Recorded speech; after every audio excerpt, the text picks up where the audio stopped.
بافتای برزیلی مکزیکی خیلی وقتا نمیدونیم با کدوم گره کارمون رو شروع کنیم تا هم به خواسته مشتری احترام گذاشته باشیم، هم میزان مصرف موهامون خیلی بالا نره و هم این که مشتری راحت باشه و اگر قراره چند ماه اون بافت رو روی سر خودش نگه داره بتونه راحت باشه و خیلی توی این 1-2 ماه اذیت نشه. پس تا انتهای این ویدیو همراه هم باش چون قراره 4 روش برای سر انداختن بافتای برزیلی مکزیکی بهت آموزش بدم که هر کدوم ویژگی خاص خودش رو دارن.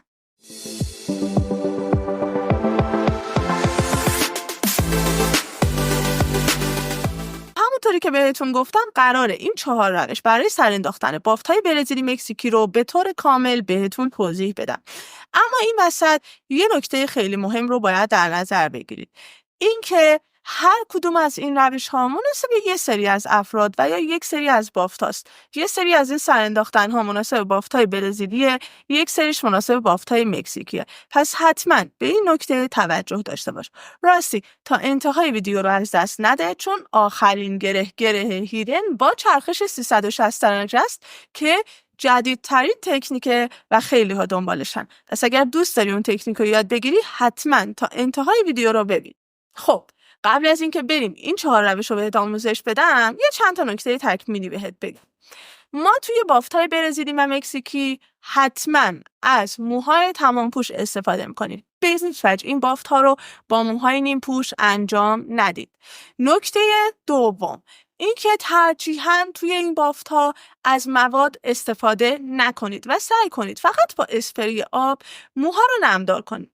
اما اگر موهای مشتریتون خیلی خورده مو داشت یا نمیتونستید جمعش کنید یا موهاش تمیز در نمیومد، یه کوچولو ژل واکس اونم بعد از اینکه تقسیم بندی هاتون رو انجام دادید و خواستید شروع کنید به زدن بافت، فقط روی اون مربعی که تقسیم بندی کردید بزنید که با اولین حمام مشتری شسته بشه و خیلی روی موهاش نمونه. چون این مواد ممکنه باعث حساسیت و خارش پوست سر مشتری بشه. پس حتما به این نکات توجه کنید. حالا بریم که با همین سر انداختن ها رو ببینیم و یاد بگیریم. خب میریم برای آموزش اولین گره و ساده ترین گره. توی این روش شما هم حجم موهای مشتری باید موهای الیاف داشته باشید. سعی کنید موهای الیاف برابر با موهای مشتری باشه. حالا چجوری باید تو دستمون بگیریم و بافت رو سر بندازیم؟ ببینید من یک سمت موها رو با 3 تا انگشتم میگیرم، اشاره و شستم میره زیر دسته، ادامه موها دوباره با 3 تا انگشتم گرفته میشه. به این شکل موها رو برای سر انداختن باید توی دستتون نگه دارید. حالا موهای مشتری رو میارم با انگشت اشاره و شستم میگیرم و میندازم توی این حلقه از موهای الیاف که درست کردم. حالا من باید بافت 3 تایی ساده بزنم. اما اینجا یه نکته‌ای داره این بافت. ببینید دخترها، شما باید بافتتون دقیقاً وسط این مربعی که حالا تقسیم بندی کردید بیفته. پس کاملا دستتون رو محکم و وسط تقسیم بندیتون نگه میدارید. حالا من شروع میکنم به زدن بافت. ببینید این دسته از موهای الیافم میاد زیر، مجدد این یکی دسته میاد زیر. ببینید دوباره این دسته و دسته طرف مقابل و من به همین شکل حتی دارم قفل دست رو هم اجرا میکنم و کاملا بافتم رو محکم و مرتب میزنم. ببینید حالا اینجا برای اینکه شما دخترها بافتتون بعد از یه مدت خیلی پیش نمیاد که سر بخوره، اما اگر احیانا یک کم شل بافتید و بافتتون نگران سر خوردنش بودید، یک مقدار از موهای مشتری در حد چند تا تار میدم به موهای الیاف. مجدد بافتم رو میزنم. اگر میخواید این ریتم به هم نریزه، ببینید موهای مشتری رو ببرید زیر موهای الیاف. خب ببینید به این شکل که این ریتمی که داشت حفظ بشه. هر جا دیدید که دخترها حجم دسته هاتون برابر نیست، الان اینجا میتونید یه کوچولو از این موهای الیاف هم بردارید بدید به موهای مشتری و مجدد باز برای اینکه این ریتم به هم نخوره موهای الیاف رو ببرید زیر موهای مشتری.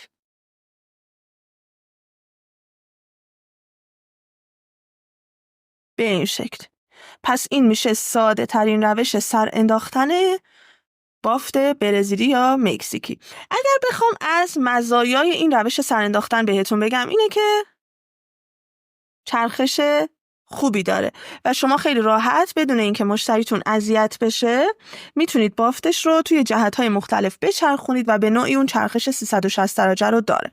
بافتش راحت، سریع انجام میشه و با یک حجم کمی از موهای الیاف شما میتونید این بافت رو بزنید. اگر مبتدی هستید میتونید از این روش استفاده کنید. حالا بریم برای روش‌های بعدی. گره بعدی به چه صورته؟ شما میایید چه کار میکنید دخترا؟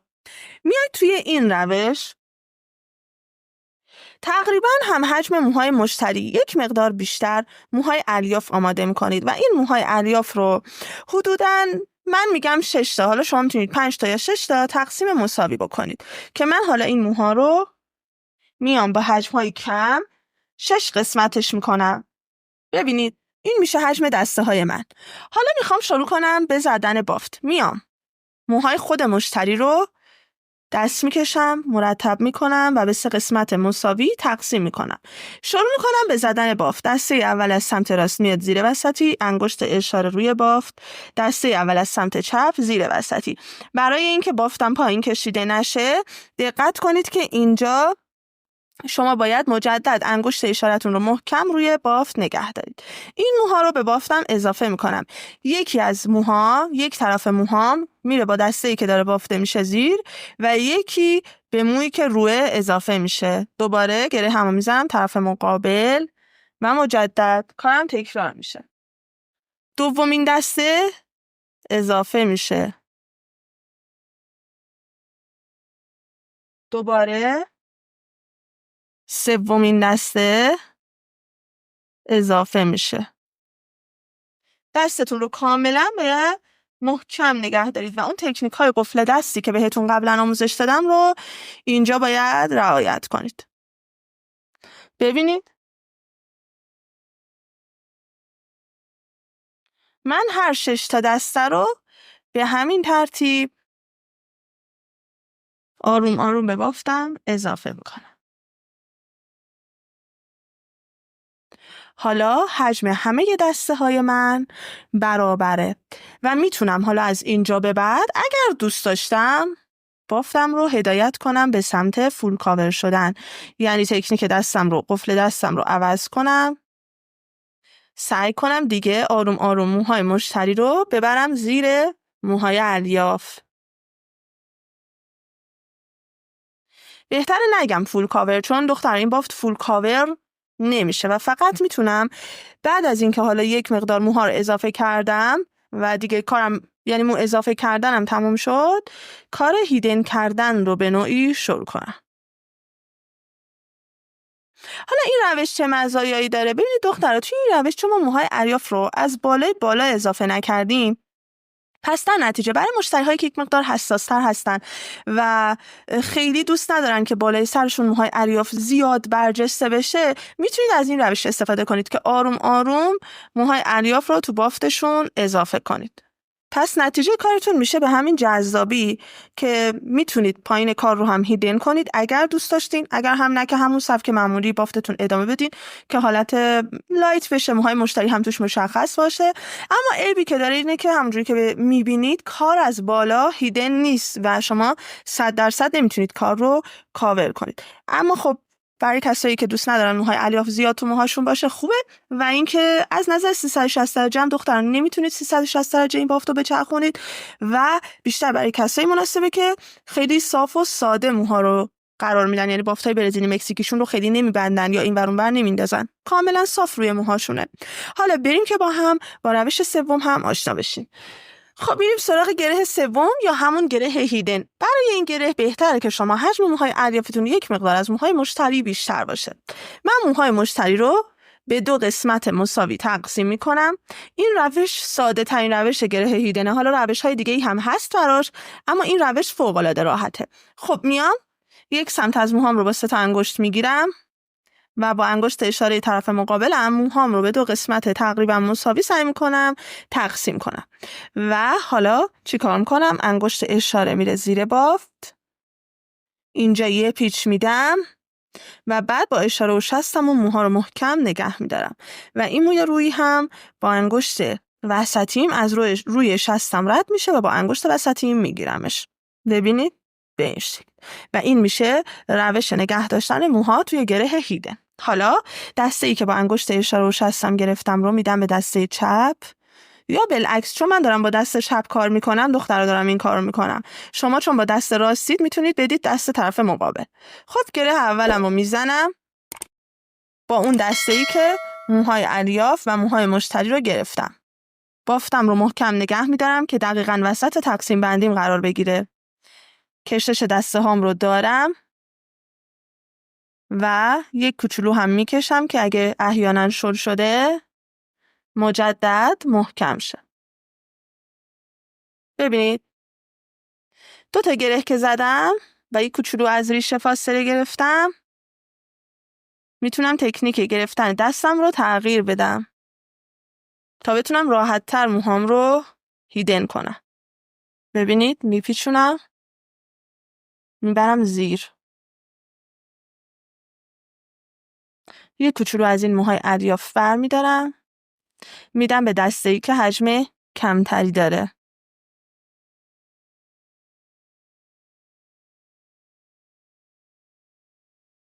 دوباره میچرخونم و به همین ترتیب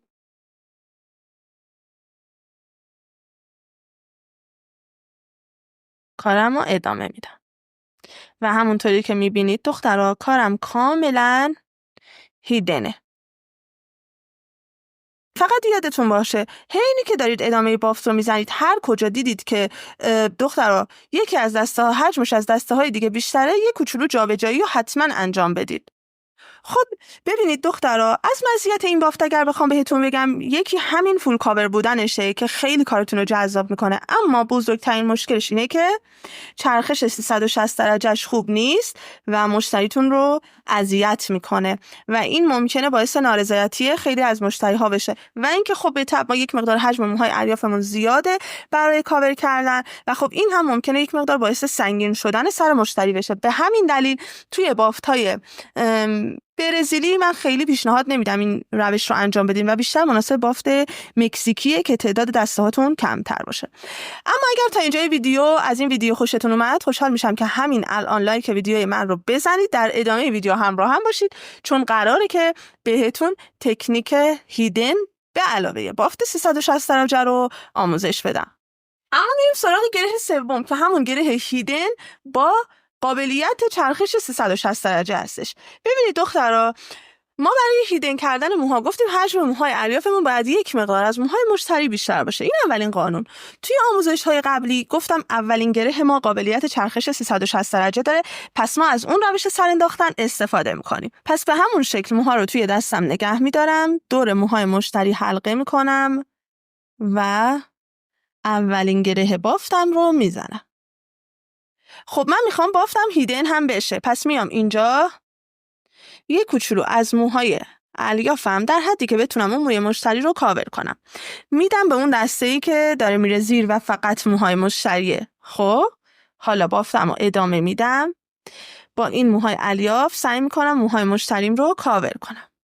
حالا من هر جا که دیدم حجم دسته هم با هم برابر نیست، با حجم خیلی کم، دیگه حجم زیاد جابجا نمی‌کنم، با حجم کم میام جابجایی انجام میدم و این موهای مشتری رو دارم بین دسته هام پخش میکنم.